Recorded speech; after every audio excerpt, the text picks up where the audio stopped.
The first time I felt the weight of betrayal, I didn't recognize it immediately.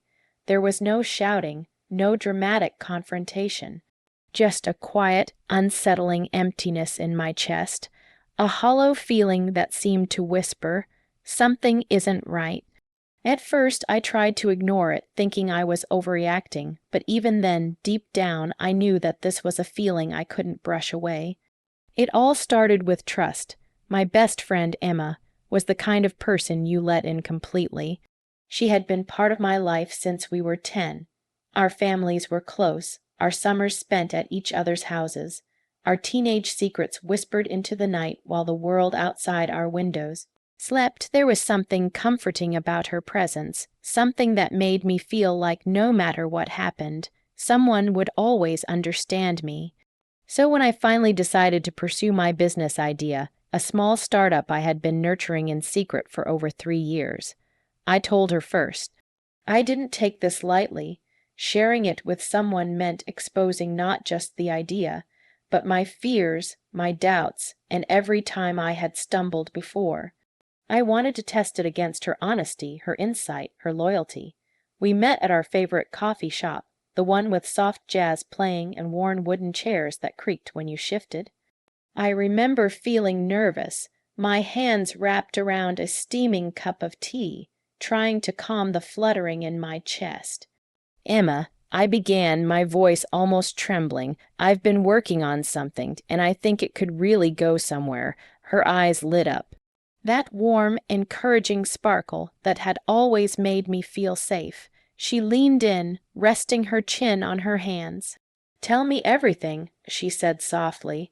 "You know I'll listen." And I did. I spoke carefully, describing the problem I wanted to solve, the little research I had done, and the steps I thought I could take. I shared my doubts too, my fear that I wasn't ready, that maybe this was too ambitious, that the world might not take me seriously. She nodded thoughtfully at every word, asking questions that made me feel like she genuinely cared. Not once did she interrupt, not once did she dismiss my concerns. By the time I finished, I felt lighter than I had in months. I had unburdened myself, let someone in on the fragile dream I had been protecting for years. Emma smiled, reaching across the table to squeeze my hand. "You're brilliant," she said simply. "You've thought this through, and I believe in you. I really do." I left the coffee shop that afternoon with a strange mix of hope and fear. I wanted to start immediately, to put all my plans into action, but at the same time, I trusted Emma to be my sounding board, my anchor. She was my best friend, my confidante. If anyone could see the truth in my idea, it was her. Over the next few weeks, we talked often. She gave me advice, helped me refine a few points, encouraged me to believe in myself when I hesitated. And I trusted her, fully, with my heart, my dream, my faith in human decency. I didn't realize that trust was a double-edged sword. I didn't know that sometimes the people you let in closest are the ones who can hurt you the most. There were tiny signs, of course, but I ignored them, a casual comment here, a suggestion there that seemed harmless but didn't quite fit. I told myself I was imagining things. After all, she had always been there for me. She had been my shoulder to cry on when my parents argued, my cheerleader when I struggled in school, my laughter on the nights when everything felt unbearable. How could someone like that ever betray me? Looking back, I see now that betrayal doesn't always arrive with a scream. Sometimes it arrives wrapped in smiles, in encouragement, in quiet words that make you feel safe.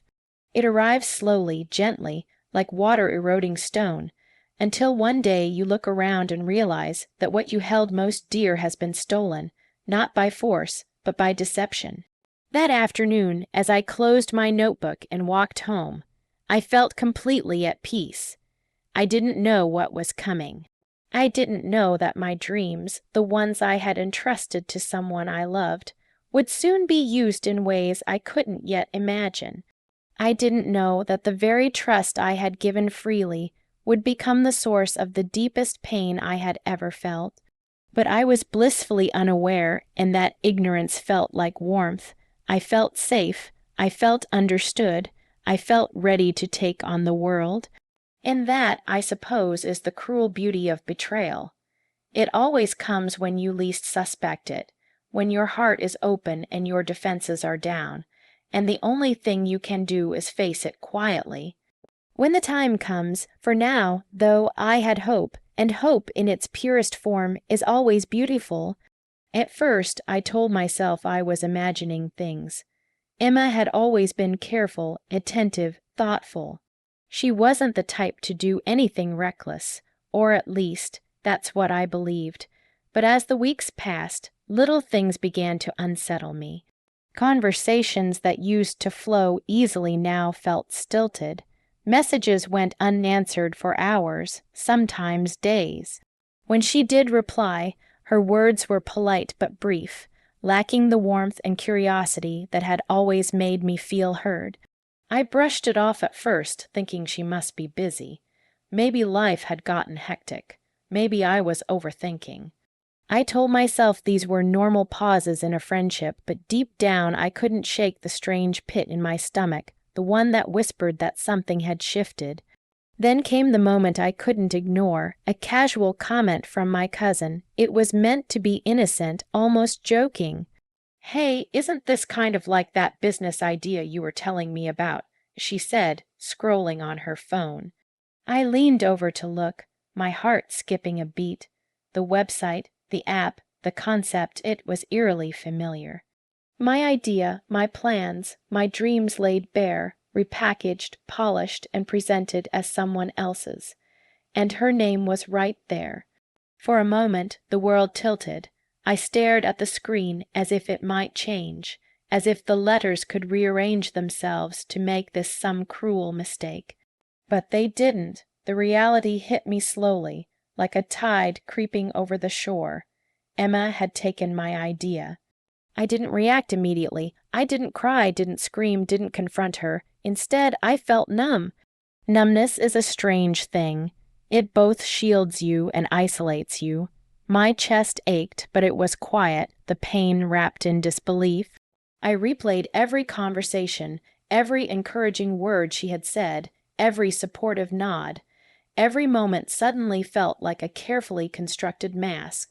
And yet there was another emotion beneath the shock, subtle but insistent, betrayal, not just of my idea, but of trust, of friendship, of everything I had believed we shared. It was a betrayal that wasn't loud or public. It was quiet, intimate, and piercing, lodged in the space where I had thought safety lived. I wanted to call her. I wanted answers. I wanted to understand how she could take something so sacred and treat it as her own. I wanted to scream, to demand justice, but something inside me told me not to. I realized that confrontation wouldn't give me peace. It wouldn't repair the trust I had lost, and it certainly wouldn't protect the dream I had spent years nurturing in secret. So I chose silence, not the silence of defeat, but the silence of observation, the silence that allows you to see clearly.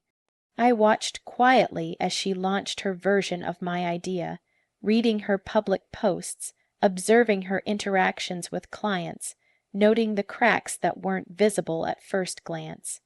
And slowly, over weeks and months, the truth became clearer, not through my anger, not through accusations, but through careful attention and patience.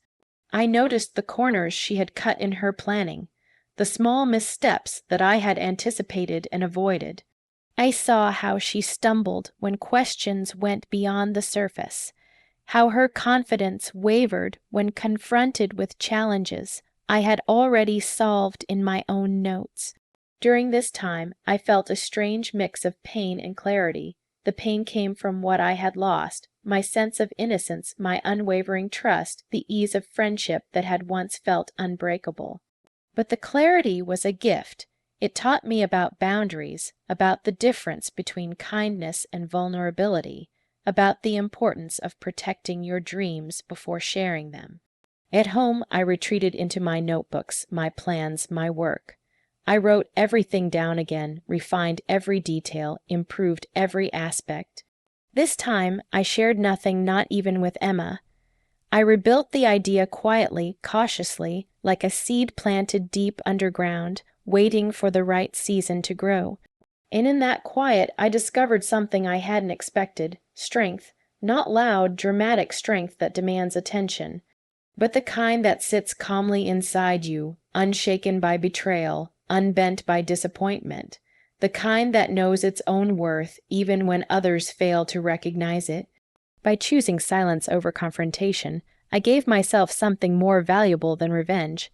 I gave myself the gift of time, reflection, and control. I let the world, and her, reveal the truth in its own way without my interference. Pain had a voice, yes, but in silence it became a teacher rather than a tormentor. Every sleepless night, every ache in my chest, every moment of doubt, it all became fuel. Fuel for growth, for wisdom, for quiet resilience that no betrayal could diminish. I didn't yet know how the story would end. I only knew that I would not lose myself in anger or despair. I would not trade my peace for a moment of vindication. I would wait. I would observe. And when the time came, the truth would reveal itself not through my words, but through the work I had poured my heart into. I had chosen silence, but silence does not mean nothing happens. It is not emptiness. It is not weakness. Silence is a lens, a way to observe without interference, to see clearly without the chaos of emotion clouding your judgment. And as I retreated into that quiet space, I began to notice things I had missed before. At first, it was subtle. A hesitation in her emails, a repeated phrase that seemed rehearsed rather than genuine. The way she explained something confidently but avoided the depth of questions. Small details that most people wouldn't notice, but which screamed to me because I had lived through every part of this idea in my own mind. I watched as her version of the business slowly grew. People praised it, shared it, asked questions, and she answered. On the surface, it looked successful, but beneath the polish I could see the cracks forming, the gaps where she hadn't thought things through, the moments where improvisation replaced planning. The more I observed, the more I realized how much she relied on the groundwork I had painstakingly laid. It was a strange feeling to watch someone take your dream and try to make it their own. Part of me wanted to shout, to call her out in front of everyone, to demand recognition. But another part of me, an older, calmer part, knew that true vindication didn't require a fight. It required patience, observation, mastery of your own journey, and so I watched. I saw the client meetings where she stumbled over the parts I had perfected in my notes. I saw her scrambling to answer questions about details she had never considered.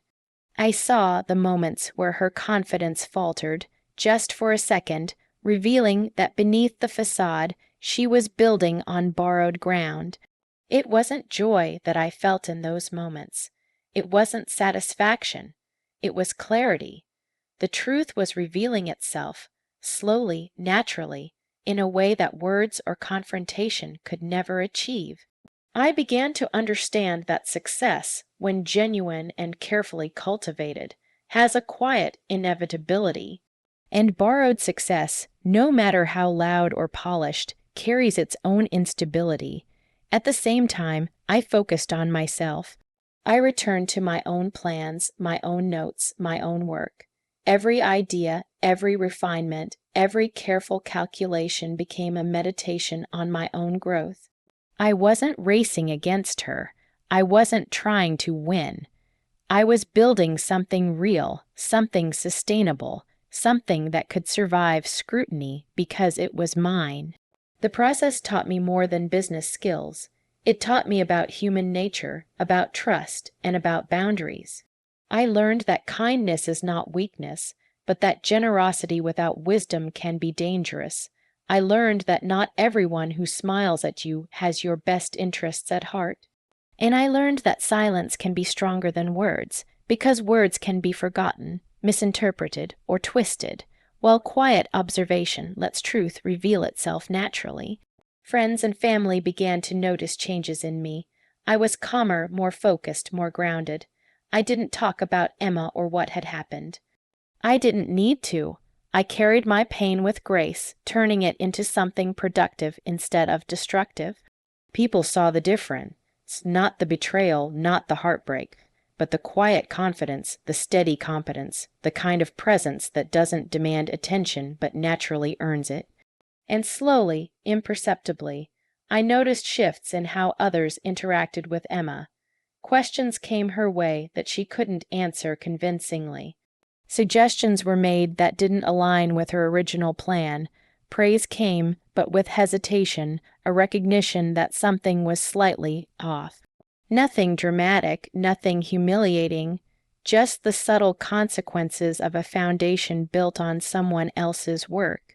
I felt no satisfaction in her struggle, no schadenfreude. Instead, I felt a quiet sense of justice that didn't need my interference. Life has a way of balancing itself when you step back and let it unfold naturally. In this period of observation, I also discovered my own resilience. I realized that my trust had been broken, but I hadn't lost myself.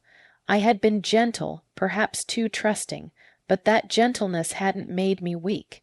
It had made me human. And through patience, clarity, and careful cultivation of my own path, I found strength I didn't know I had. By the time I truly understood the full scope of what had happened, I was ready to move forward, not in anger, not in revenge, but in confidence. I had watched the truth unfold without interference, and in doing so, I had strengthened not only my idea, but myself. My heart, once tender and naive, had become calm, wise, and resilient. I no longer feared confrontation because I realized it was unnecessary. The truth doesn't need to be shouted. It doesn't need to be displayed. It simply needs to exist, and when it does, it speaks for itself. And so I continued my work quietly, patiently, confidently, knowing that the future I was building was real, grounded, and entirely my own. By the time the full picture had settled in my mind, I was no longer the same person who had once poured her heart into someone else's hands with complete trust. The betrayal had left its mark, yes, but it had also given me clarity, patience, and an unexpected strength. I had learned that life doesn't always hand out justice in dramatic, immediate ways. Sometimes it whispers it through time, subtly, quietly, and perfectly. I focused entirely on my work. Every idea, every plan, every sleepless night I had spent refining my dream became fuel, not for vengeance, but for growth. I didn't rush. I didn't force success to prove a point. I built steadily, carefully, with the same attention to detail and care that Emma had lacked. I trusted in the value of consistency, integrity, and patience. Opportunities began to appear, not all at once, not in a flashy, dramatic reveal, but in subtle ways. A client who had once overlooked me began asking for my guidance. A small investor who had seemed skeptical started taking my ideas seriously. Slowly, quietly, people began to notice, and unlike the borrowed success I had observed before, this recognition was built on a foundation I could truly call my own. One afternoon, I attended a small networking event. The room buzzed with polite conversations, exchanges of business cards, and presentations of ideas. I noticed her there, Emma. Her version of the business had gained attention, yes, but I could see the cracks still visible beneath the surface. Her confidence was a little forced, her answers a little rehearsed, and in that moment I realized something important. I no longer needed validation from her or from anyone else. I didn't need to confront her. I didn't need to explain myself. I didn't need revenge. I walked up to her with a calm, genuine smile. "Congratulations," I said. "You've done well." Her eyes flickered. a mixture of relief, guilt, and perhaps recognition. She smiled back, but there was a hesitation in it, a subtle acknowledgement of what she had taken and how I had chosen to handle it. She didn't ask for details, she didn't defend herself. There was nothing dramatic, no shouting, no humiliation, but I could feel the quiet weight of truth between us. I realized then that dignity carries a power that revenge never can. By refusing to stoop, by refusing to let anger guide me, I had cultivated something stronger than any confrontation could have offered: self-respect. I had protected my dream, nurtured it carefully, and let the world see the results without my interference. Success, when it is earned honestly, speaks far louder than accusations or displays of fury ever could. At home that evening, I sat quietly with my journal, reflecting on everything that had happened. I wrote about my trust, my heartbreak, and the lessons I had learned. I wrote about the strength I had discovered in patience and silence, and how observing rather than reacting had taught me more than confrontation ever could. Most importantly, I wrote about myself, not the betrayal, not her actions, but me. The young woman who had once been vulnerable, gentle, and trusting, and who had now become calm, wise, and resilient. I understood that the most valuable success in life is not always measured in business achievements or public recognition, but in the quiet, unshakable knowledge that you have protected your integrity, your heart, and your dreams. Days turned into weeks and weeks into months. My business continued to grow, not explosively, but steadily, sustainably. People came not because of drama or scandal, but because of the quality, thoughtfulness, and honesty of the work I had poured into it. And with each small victory, I felt a quiet joy that had nothing to do with her or what she had done. It was my own life, my own achievements, my own validation. I met Emma one last time months later, entirely by chance, at another event. She approached me, a polite smile on her face. There was no apology, no explanation, nothing dramatic. And that was fine. I didn't need any of it. I had already proven to myself what mattered. I smiled back and said, "It's good to see you." And that was all. No bitterness, no confrontation, just quiet dignity. As I walked away, I felt something I hadn't felt in a long time: peace. The kind of peace that comes not from revenge, but from knowing you have acted with integrity. That comes from protecting yourself, your dreams, and your heart. That comes from realizing that the best justice is sometimes invisible, working quietly in the background, as your life unfolds exactly the way it should. I had learned that boundaries are not walls, they are protection. That trust is precious, and that kindness without wisdom can be dangerous. That true strength often lies in patience, observation, and inner calm, rather than confrontation or display. And most of all, I had learned that success is sweetest when it speaks for itself, without needing my voice to shout it into the world. In the end, I hadn't needed to fight for recognition, to prove anything publicly, or to humiliate anyone. I had only needed to remain true to myself, and that truth, quiet, steady, and unwavering, had spoken louder than anything else ever could.